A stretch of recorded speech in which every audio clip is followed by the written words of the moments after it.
renvoie au corps, il nous renvoie à la dimension physique de l'être humain, dont l'esprit n'est en fait qu'un épiphénomène, comme le dessus rond de la brioche sur la brioche. C'est ça l'esprit, c'est rien d'autre. Il n'y a pas de dualisme, il n'y a pas un monde éthéré et un monde matériel. En fait, l'esprit, c'est le sommet de la brioche. Eh bien, ces gens, ils nous rappellent que l'essentiel, c'est matériel, que l'essentiel, c'est physique, c'est ce qui vient du ventre, et non pas ce qui vient du cerveau. Oui, c'est le ventre. Ce sont des représentations du ventre plus que de la tête. Oui, c'est un ventre. Mais notre tête, quand elle pense bien, c'est un ventre intelligent, notre tête, d'une certaine manière. Hein. C'est-à-dire qu'elle ne met pas en contradiction les valeurs du corps, le corps comme valeur, et ce qu'on peut faire avec les mots et les pensées. Hein. C'est la vie avec la pensée. La vraie philosophie, c'est la vie avec la pensée. C'est la définition de Brice Parrain. Elle est juste. Et ce que nous pouvons faire de mieux de notre esprit, c'est en fait servir les valeurs physiques. Ces masques nous rappellent ça. C'est aussi, non pas un memento mori, comme les objets des cultures mortifères religieuses. Ce sont des mémentos de la vie. Rappelle-toi que tu es vivant, rappelle-toi que tu es un corps éphémère, un corps qui va crever, et un corps qui ne cesse de renaître à chaque instant, en même temps qu'il crève. Qui va enfanter. Qui va enfanter aussi. Et l'enfantement, c'est pas propre. Ça dégouline, c'est sale, c'est quelque chose qu'on cache, qu'on a longtemps caché, qu'on cache au fond toujours, comme la mort. La mort, c'est pas propre. Eh bien, tous ces objets, ils sont de plein pied avec ces choses ahurissantes, bouleversantes de la vraie vie, hein, de la vie organique. Ils nous rappellent que nous sommes ceux-là. Un homme qui découvre un trésor, on l'appelle l'inventeur du trésor. Alors moi, je considère que vous êtes l'inventeur des masques népalais parce que des gens les ont eus sous les yeux il y a une trentaine d'années, au début des années 80, mais c'est vous qui les avez compris. Envers et contre tous, d'ailleurs. Comment ça s'est passé? Vous avez dit, il y a quelque chose qui se passe et personne ne vous a d'abord suivi. C'est pas moi qui ai ramené ces objets en premier. Hein. Ils existaient. Certains arrivaient même en France, la preuve. Le premier que j'ai eu. Quelqu'un comme Éric Chazot, entre autres. Oui. Il faut parler de lui parce que c'est vraiment un initiateur en la matière. Oui. Alors, moi, mon apport, c'est pas ça. Je n'ai pas été celui qui, sur le terrain, a été trouver ces masques et les a ramenés.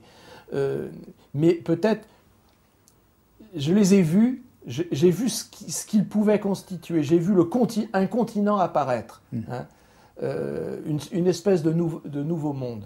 Voilà. Vous les avez compris. Monde. Oui, j'imagine. J'imagine que... Enfin, personne ne l'avait fait apparemment avant à ce degré. C'est pour ça que j'ai centré ma collection sur ça, alors que chez tous les autres, ils avaient quelques objets de cette origine, mais mélangés à beaucoup d'autres, et ces objets étaient toujours minoritaires. Chez moi, ils sont devenus scandaleusement majoritaires. Ouais. C'est vrai qu'au début, on essuie un peu des sarcasmes, peut-être pas, parce que je produisais assez vite le discours qui jetait quelques troubles dans l'esprit de ceux qui me parlaient et qui contestaient mon point de vue. Mais enfin, c'est sûr qu'il y avait beaucoup de réticences. Ces réticences, jusqu'à notre époque, jusqu'à aujourd'hui, perdurent. Hein. Il y a encore des gens qui sont un peu réticents, de moins en moins. Mais alors, quoi ? C'est très difficile de parler de ça, parce que je ne voudrais pas me mettre en avant comme quelqu'un qui a tout compris alors que les autres n'avaient rien compris. Mais c'est un peu quand même ce qui s'est passé, il faut bien dire. Je pense que les spécialistes avaient l'esprit un peu déformé par, sans le savoir, les préjugés des gens de qualité, des pays en question.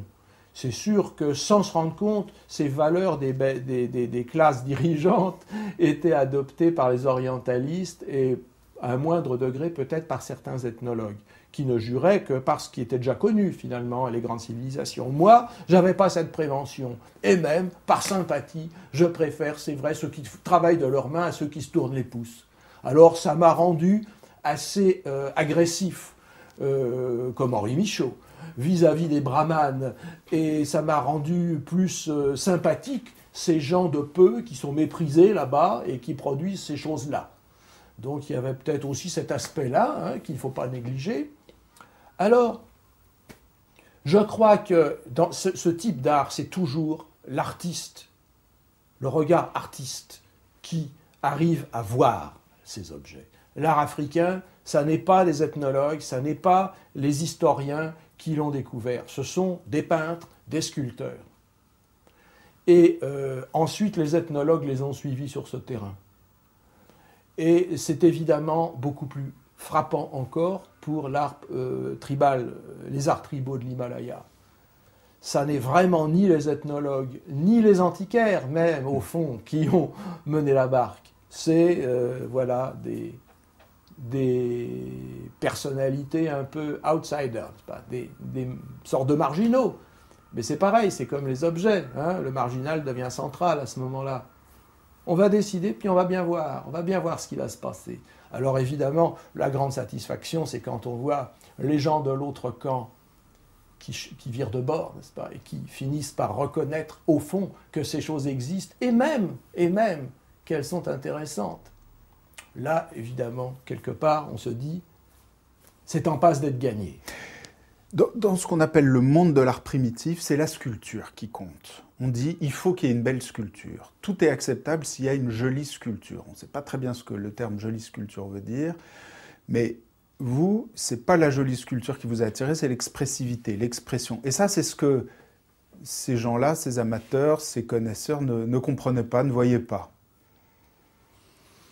Oui, ben bien sûr, parce que ces amateurs, au fond, d'abord, ils vendent des objets à des gens assez fortunés, qui ont des beaux intérieurs, hein, et qui demandent des objets compatibles. Alors déjà, un objet dégueulasse, terrifiant, trop poilu, velu, odorant, ça fait peur, c'est gênant, c'est pas montrable, c'est pas des objets sociables, vous comprenez.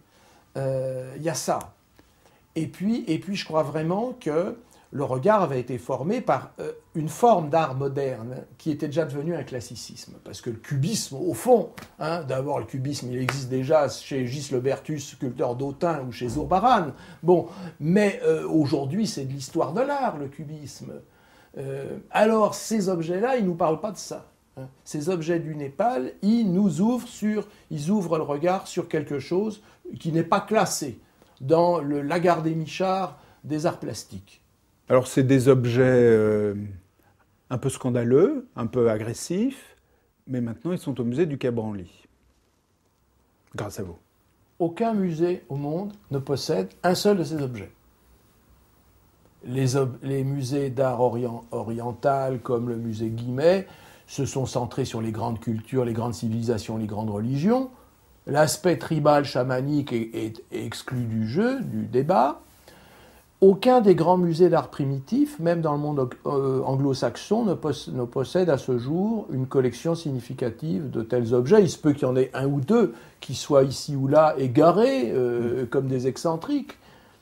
Mais quand j'ai appris qu'un musée allait être consacré aux arts premiers, surtout un musée dans l'esprit de Kershach, tel qu'il était conçu à l'origine, vraiment quelque chose, ce qu'on attendait, ce que nous, des gens comme moi, attendaient depuis si longtemps, je me suis dit, il faut que ce musée possède une collection de masques d'art tribal népalais. Pour moi, c'était pas envisageable autrement. Et ce sont des objets que j'aime tellement que je ne pouvais pas les vendre. C'est comme un père avec sa fille, je pouvais les garder ou les donner, mais je ne pouvais pas les vendre. Et donc, je les ai donnés d'une manière tout à fait naturelle. D'abord parce que je trouve que le projet du musée du Quai Branly est un beau projet. À l'origine, ça m'a beaucoup plu. J'étais très excité même par cette perspective. Et je pense qu'il fallait pas passer à côté. C'était vraiment la chose à faire. Et puis, bon... moi, j'ai été ému au Mexique de voir que les musées ethnographiques mexicains sont, par exemple, il y a la gratuité pour paysans mexicains, c'est-à-dire que les gens qui sont considérés comme au fond les indigènes qui ont fabriqué ces objets précolombiens, même si c'est leurs descendants quelque peu métissés, eh bien ils ont libre entrée dans le musée parce qu'au fond ces objets sont à eux. Et moi quelque part j'ai pensé que la République méritait aussi d'avoir ces objets. Après tout c'est en France. Ce sont peut-être des Français qui ont été les premiers à les voir, à les ramener comme Éric Chazot, à les collectionner et en produire le concept, au fond, comme moi. Et c'était dommage qu'un beau jour, le primat de ça, n'est-ce pas, la primeur de... ça arrive évidemment aux États-Unis ou au Japon. Pourquoi pas chez nous, puisque c'est chez nous que ce regard premier a été posé sur ces objets et qu'ils ont été qualifiés comme ils le méritent.